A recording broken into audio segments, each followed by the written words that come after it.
Hi everyone, in front of me I've got Samsung Galaxy Z Flip 8 and let me share with you how to change the 3-button navigation to gestures and gestures to 3-button navigation.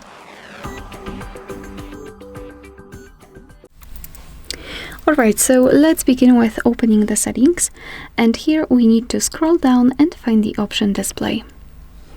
Then let's scroll down again and localize the option which is called navigation bar and tap on it.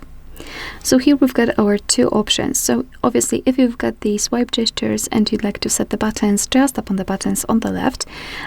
Here you can customize them, so you can go to more options and you can reorder the back button and the recents according to your personal needs, and you can manage circle to search, whether you want to use it or not. Just use this switcher here.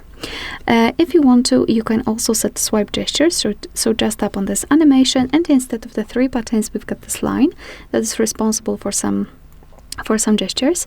You can tap on more options, and here we've got the gesture sensitivity, and to be honest, I highly recommend to get back to this option after a while of using the gestures, so you will be able to decide whether you need the sensitivity to be higher or lower.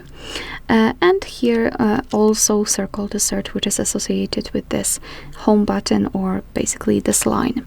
So if you wish to get back to the previous page, just swipe your finger from the side to the center. If you can see this arrow, you can release the finger, and the same situation from the left side.